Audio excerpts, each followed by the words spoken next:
Good morning, everyone, and welcome to our next interview blog. We've dealt with hundreds of businesses over the years now, and what we do know is a lot of them struggle with how do they incentivize their team to stay with them for a longer period of time, or what's a great way to make people stay in the business and really get passionate about the business.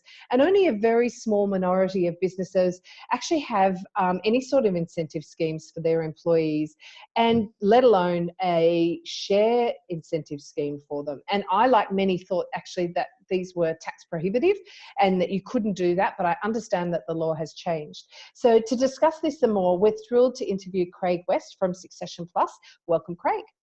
Hi, Natasha. Thanks for having me. My pleasure. Well, look, let's get into it. And I have to say, by full disclosure, my career actually started in banking and finance. I was selling fixed interest and semi-government bonds, and I sat near to the trading floor. So, I understand share programs, and I was lucky enough in one of the professional services firm that I worked for that I was part of one of those. But in the SME space, this is really new stuff. So I want to get into the nitty-gritty then. But what I'd love to know about you beforehand is, let's start with you. How did you end up where you are today? Tell us a little bit about your background. Yeah, my background's a little bit similar to yours. I started in a bank, didn't really enjoy that. I went into an accounting firm. I did enjoy that because I was dealing with lots of different people, but I didn't actually enjoy the accounting work per se. I don't think that many people do, to be honest. No. But anyway, I then started to look in more detail at some specific areas of advice. So I did a master's degree in tax, particularly around capital gains tax when people sold their business. Wow. What I saw was a lot of people that were really badly prepared to sell. They didn't do the right preparation. They didn't set things up. They didn't have systems in place. Their HR, for example, wasn't up to scratch. Non-existent often. Etc. And that really stopped them from selling the business for the right price or to the right buyer. So I went away and did a bit of work around exit planning. What does it actually look like to get that right? One of the things that I came across doing that, obviously, was there's a whole stack of things you can do to prepare a business for sale. But in most businesses, people are very, very critical. If I'm going to walk in tomorrow and buy your business, the first thing I want to know is, who are your people? How long have they been with you? How likely are they to stay if I buy the company? What skills do they have? Et cetera, et cetera. It's all about the people, ultimately. I got one bit of advice, which I thought was great, Craig, that said, when you're selling a business, you have to think like a buyer, and we think like sellers. And buyers are particularly concerned and interested in the people that come with the business, particularly in professional services. If you think about most businesses that we deal with day to day, it doesn't matter what they do, it's about the people. You don't buy from XYZ Proprietary Limited, you buy from Natasha or Craig or Fred or whoever it is that you actually like and know and trust. And so locking in those key people and incentivizing them from your business point of view is actually very, very powerful, whether you're thinking about selling or not. Certainly important if you're selling, but it's important just to run the business. So one of the things that I came across was the fact that in the United States, and to a lesser extent in Europe and the UK, employee share plans are widely used. They're very common, very, very common. But in Australia, they're not. And I sort of started to think, well, why not? What's the problem? Why wouldn't they be popular here? Why wouldn't people be using them? And what I found was some legislative issues, some cultural, social sort of barriers, really just a lack of understanding and education. In the United States, it's very, very common to have an employee share plan in the company that you work for. There's literally thousands and thousands of employee share plans in the US. There's whole businesses over there, and all they do is implement employee share. So that sort of got me to thinking about the Australian context and why can't we do them here? And the answer that I came up with very quickly is we can, but they're a little bit complicated. That was all improved dramatically in 2016 when the government changed the legislation. So people have played around with employee share plan rules for several years. In 2016, the Abbott, Turnbull, whatever it was, government at that particular point in time, changed the employee share plan legislation and made it much simpler for people to put in place an employee share plan, and also made it put in place some tax concessions for certain small businesses to operate an employee share plan. Which isn't that such a great idea, because as small businesses, you're struggling with cash flow all the time. And if we want to, become the smart country again and build innovation, we need different ways that we can incentivize people to work for us and stay in that small business space rather than heading to the big end of town. Yeah, I mean, it's something that, in your world, as you would know better than me, I mean, replacing a person within your business that leaves, new one, recruiting, training, it's a massive cost. And it's not just the financial cost, it's the disruption and the change, and clients get a bit put off because now they're dealing with someone else. So if you can avoid that in your business, that's a huge advantage. What you can also do is there's a lot of academic research around employee share plans and how they improve productivity, sales, profitability. Like, there's a stack of metrics that can actually be improved, because the key thing really is to think about, forget the complexity and the tax. What you're doing is actually becoming an owner. Your employees are becoming an owner of your business. Now, you think about your business differently to your employees. I think about mine differently to my employees. Imagine if everybody thought about it the same way. By getting your employees to think and act like a business owner, you get a very different outcome. It's a very compelling, proposition. So if we think about breaking those down, what are the benefits to the employer first? And then what are the benefits to the employee beyond what you've already touched on? Yeah, there's a couple of key things that employers are looking for. Firstly, retention of good staff. It's a tight labour market. It's difficult to find great people. Once you've got them, you really want to keep them, and you want to keep them for a long time.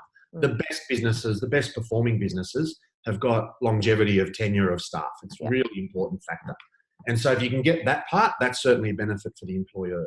There's also the benefit you mentioned before, tight cash flow and so on. At the moment, the only way you can attract and retain and keep good people is to pay them more money. Now, there's some point where that becomes unaffordable. You go, I just can't keep paying people more and more money because I don't have the profitability margin to do that. So if you can find a better way to incentivize them without having to spend more and pay more and dip into your cash flow more, that's a huge benefit. And then the last one is really about getting employees to think like an owner and think long term. Because often employees, and I often tell business owners the same thing, they're often focused on the very short term. What's happening this week? What do I have to do before Christmas? What BAS do I have to pay in the next cycle? All that sort of stuff is fine. It's got to be done. It's important. But the real way that you build wealth into your business is to think about strategically, what does it look like in 5 or 10 years' time? And I don't know what the stats are on that, Craig, but I imagine that there are very, very few small businesses who have a 3, 5 or 10-year plan. We do and have for years. And it's amazing how much you start to hit them when you've got them, but a lot don't. Most people don't, because they're so busy in the day-to-day operation of the business. They don't have time to sit down and go away and, maybe they go away for 2 days with an advisor or a mentor, ideally, and sit down with them and find out, what do I need to think about? And someone needs to ask you a lot of questions. It's okay, that plan sounds great, but what if X happened? Or what if the economy changed? Or what if a new product came in that competes with you? That's where you start to get some planning around long-term value building in the business. Now, the owner should be doing that now, but if you can get the owner doing that and the employees thinking like that, that's a huge benefit for the business itself. So that's a great segue into, so what are the benefits for the employee? If I'm sitting here and my business is thinking of doing this for me, what's in it for me? Yeah, the key thing really is, you're more involved. You feel part of, you are an owner. You literally own part of that business. Now, it might only be a small percentage, but you literally own part of that business. So for the first time ever, your world is not just about income. You've now got the ability to build equity. And that's why people buy shares. If you go and invest in Westpac Bank or BHP, it's not because of the dividends, although they help and they're important. What it's actually about is you hope that you buy Westpac shares today for $25, in 10 years' time, they're worth $30. And so you get the capital gain as well. So from an employee perspective, you've now got some equity and capital gains potential rather than just income. On the financial side, that's probably the critical thing. It's also more often about the engagement piece and the involvement. You're now part of the team. You own the business, but I own 5% of it. I'm now a significant part of that business. I feel like I'm in the team. I'm an owner the same as you are. There's actually some work we've been doing recently with a group in the United States, and they're called Certified Employee Owned. They've done some market research that actually proves, it's academic research that proves, customers will be more likely to buy, and they're happier to pay more for a product that's sold by a company that's employee owned. So they have a perception that the quality will be better, the product will be more reliable, delivery will be on time. Because the employees are actually owners, they care. Yeah. And that makes logical sense, doesn't it? You're much more inclined to say, you know what, I've got to work back till 8 o'clock tonight, but who cares? It just means my equity might go up. Yeah. And yourself as a business owner, you do that all the time because it's your business. Now, imagine if you had 10 people that did that all the time because it's their business, you're just going to get this increased effect. So from an employee, that engagement and involvement is actually quite a positive. It's not always about the financials. That helps, obviously. Everybody likes to earn more money or build some equity. No one's going to say no to that. But the involvement and engagement piece, what we also see with a couple of clients that we've worked with is employees now contribute more to the business. So they'll come to you and say, Natasha, I've got a great idea about a new product, or I've got a better way to do this. Yeah. Or I read an article on the weekend about a new IT solution. We should try it. Now, not that they didn't care about that before, but they've now got an added incentive to do that. Mm-hmm. They actually do have a real incentive financially to contribute and to have ideas. And they love doing that. I mean, it's not just about the money. They actually love that. The fact that someone walks into your office and says, we should do this, you're likely to turn, and I know you fairly well, you're likely to turn around and say, let's go for it. Great. Show me how you do it. Exactly. Bring it on. Why don't you look after it? Yeah, 10 minds are better than one. I know that for sure. Absolutely. What are the risks, if any, Craig? Yeah, look, I think the risk is that people rush into these and they don't design them properly.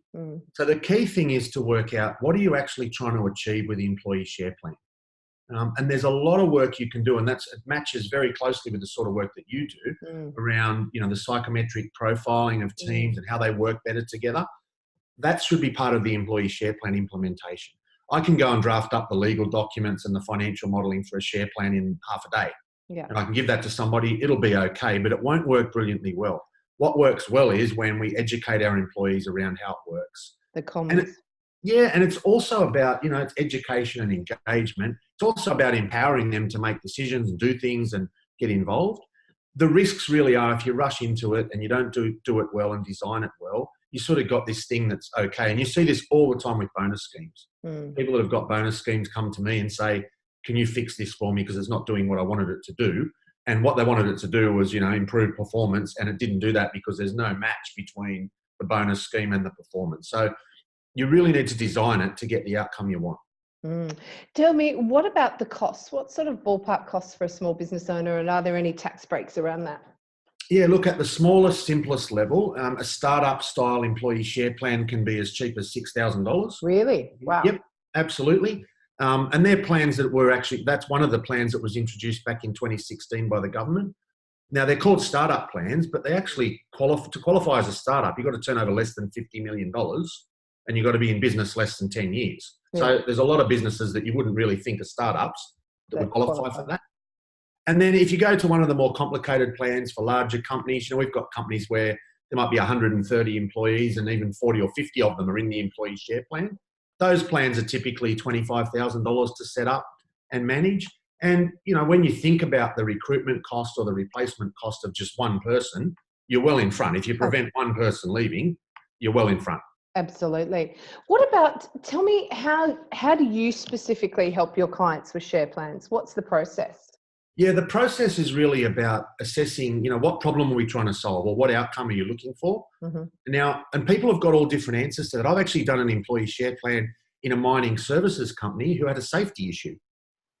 And so we said, okay, that's fine. Let's solve that safety problem by tying the employee share plan into your safety performance. And the less hours lost due to workplace accidents, the more we contribute to the employee share plan. Their safety problem was fixed in 3 months. Solved, done, because employees really got that connection. So the idea is to go in and assess what problem we're solving up front, do some financial modelling and work out the best way to design the employee share plan to achieve that outcome.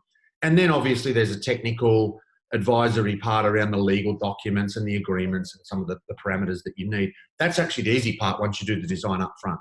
So do people have to buy them or are they gifted them? Typically, you can have a combination of things. So I'm not a fan of, if you think about your own workforce and most of the clients that you work with, including my business, I've got some key people in my business. If I went to them today and said, I want you to buy shares, I need a check for $20,000. I've got single mums that work for me. They can't do it. But are they great employees that you want to keep? Absolutely. So one of the models that we use is like a profit share plan. That involves, if we can work together with my team of people and I can improve the profit, I'm happy to contribute some of that improved profit into the plan to fund their buying in, which means they don't have to, it doesn't depend on their financial situation because some of them can't afford to do it, but everybody can be involved because it's not about having the cash to do it. There are other models and you can actually combine them. There are models where people can buy in with their own cash. We've done some work with Macquarie Bank where they've successfully debt funded, an employee share plan, so the employees can actually borrow the money Yep. and then use the dividends to pay it off over a period of time. So the funding options, there's a couple of different ways you can do it. And again, that's part of that design parameter up front to go and work out what does it actually look like. So it sounds like the design element is key. What about when someone resigns? What happens then, Craig, typically? Yeah, typically we want to have a position where, by definition, you've got to be an employee to be in the employee share plan. Mm-hmm. Once you resign, you're out automatically. We don't want someone that's left our company and gone to work for a competitor and they've still got shares in our business. That doesn't make any sense. So they're automatically disqualified. And generally with most of my clients, we have some sort of disqualification discount, which means simply the earlier you leave, the less benefit you get paid out when you leave. And that's on purpose. We tell people this up front. It's not a hidden trap. It's a penalty to say, well, we funded the employee share plan. Yep. It's a long-term plan. If you leave early, you don't get the full benefit. If you stay for 5, 7, 10, whatever it is years, sure, you get the full benefit. But if you leave after 1 or 2, you can't expect to get the full benefit. Which makes perfect sense. So tell me, what do you love about what you do?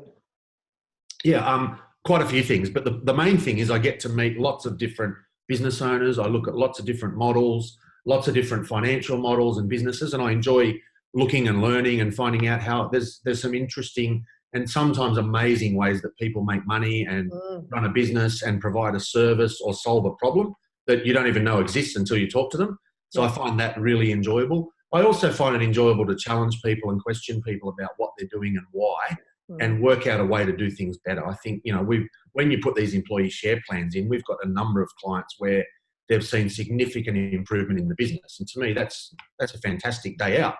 Yeah, I can imagine, increases engagement, profitability and productivity massively.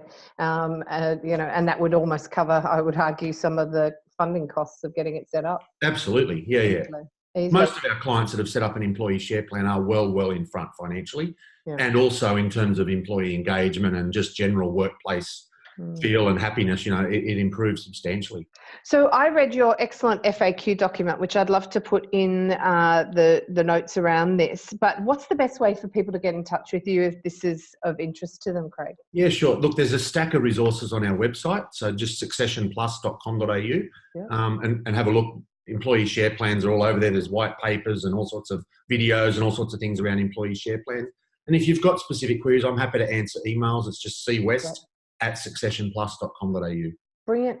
Well, look, I've learnt something today, which is always good. I love learning. So thank you so much for your time. I really appreciate it. I think that there will be increased interest in this, definitely with a bit of publicity. I think people just need to know about it. And I think from our perspective, it's a great way to tie your people in, to motivate your team and to retain your high performers. So, it's all ticks from me. But thank you very much for your time, and we'll look forward to catching up with you soon. Thanks for having me, Natasha. See you soon. Bye. Bye.